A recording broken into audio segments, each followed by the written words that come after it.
अस्सलाम वालेकुम। अगर सोलर लगवाने के बाद भी आपका बिल बहुत ज़्यादा आ रहा है, जितना बिल पहले आ रहा था उससे भी डबल हो गया है, तो इसकी कई रीज़न होती हैं। सबसे जो कॉमन रीज़न है आजकल वो बहुत ज़्यादा देखी जा रही है कि कुछ लोग क्या करते हैं, जो IP65 इन्वर्टर की सीटी होती है उसको उल्टा लगा देते हैं। उसके ऊपर एरो बना हुआ होता है, वो जो एरो होता है जब आप सीटी लगाते हैं इसके अंदर से फेज़ वायर आपके इन्वर्टर के अंदर जा रही होती है, तो आपका जो एरो है उसकी डायरेक्शन भी ऊपर इन्वर्टर की तरफ होनी चाहिए। ठीक है, अगर डायरेक्शन उसकी नीचे को कर देंगे या उधर को कर देंगे जिधर आपका मीटर है वापडा का, तो फिर क्या होगा?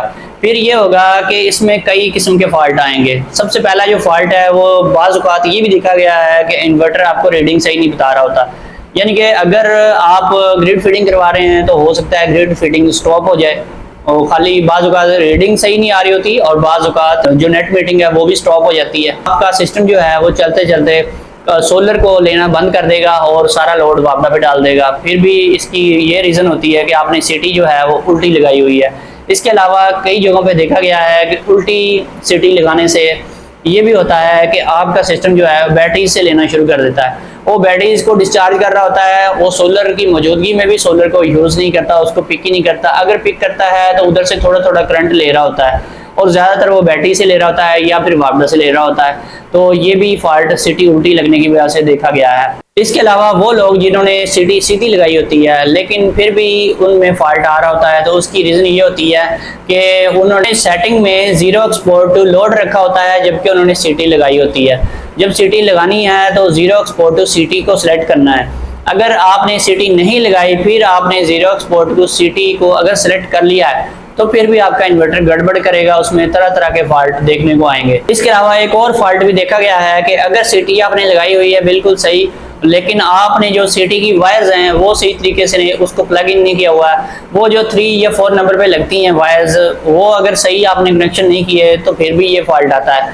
और बाज़ औक़ात कुछ लोग ऐसे भी करते हैं कि उनको अच्छी तरह से छीलने की बजाय वो ऐसे ही अंदर लगा देते हैं जिसकी वजह से उसके कनेक्शन सही नहीं हो पाते, तो फिर भी ये फॉल्ट आता है। तो ये चीज़ें आपको चेक कर लेनी चाहिए। जब भी ये फॉल्ट आए तो आपको देखना चाहिए कि सीटी सही लगी हुई है या उल्टी लगी हुई है।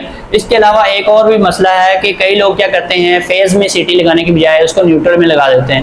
न्यूट्रल में जब लगाएंगे तब भी वो प्रॉपर वर्किंग नहीं करेगी, तब भी तरह तरह के आपको फॉल्ट देखने को मिलेंगे। अगर आपके पास सीटी नहीं है या आप नहीं लगा रहे तो कोई प्रॉब्लम नहीं है, सीटी ना लगाएं। आप अंदर से जो सेटिंग है उसकी वो सीटी वाली ना रखें, वो आप ज़ीरो एक्सपोर्ट लोड की सेटिंग रख लें, आपका सिस्टम बिल्कुल ठीक काम करेगा। लेकिन अगर आपने नेट मीटिंग करवाई हुई है तो फिर आप कोशिश करें कि सीटी लाजमी यूज़ करें, उसके बगैर आप ग्रिड फीडिंग ना करवाएं। इसके अलावा जो ज़ीरो एक्सपोर्ट पावर है वो 0-0 कभी ना करें। अगर आप ग्रिड फीडिंग करवा रहे हैं तो फिर उसमें भी प्रॉब्लम आ जाती है। अगर उसको आप 0-20 रखेंगे तो ये होगा कि सिर्फ 15 से 20 वाट तक डिफरेंट टाइप्स के इन्वर्टर्स हैं, डिफरेंट कंपनीज के इन्वर्टर्स हैं, उनमें ये वैल्यू डिफरेंट हो सकती है।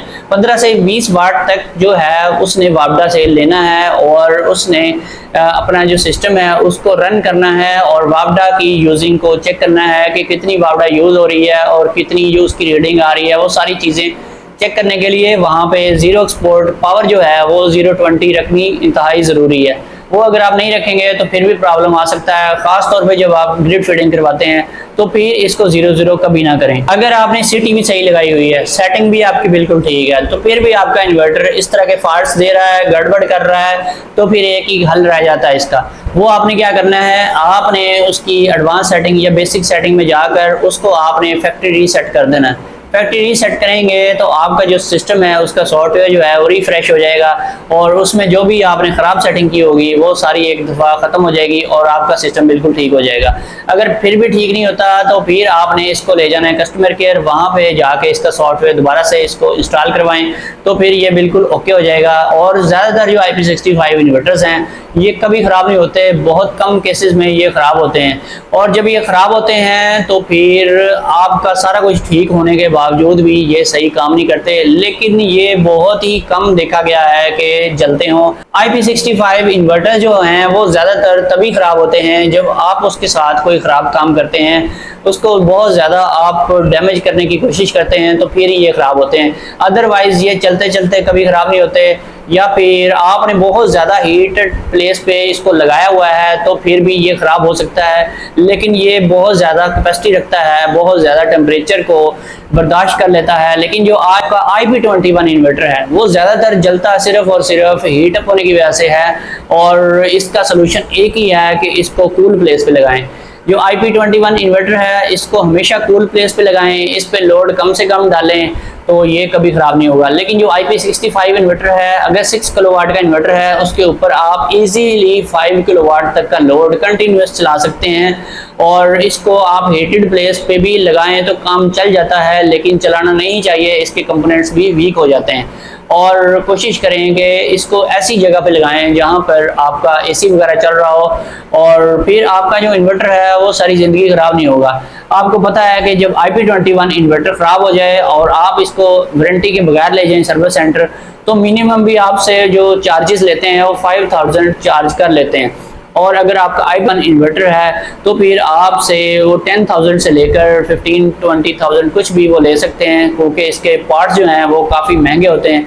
और कोशिश करें कि इसके ओरिजिनल पार्ट्स ही डलवाएं, अगर इसको लोकल पार्ट्स इसमें डालेंगे तो ये कभी भी सेट होकर नहीं चलेगा, फिर आपको इसको स्क्रैप में ही देना पड़ेगा, इससे जान छुड़वानी पड़ेगी। दोस्तों फिर मिलेंगे, ओके, अल्लाह हाफिज़।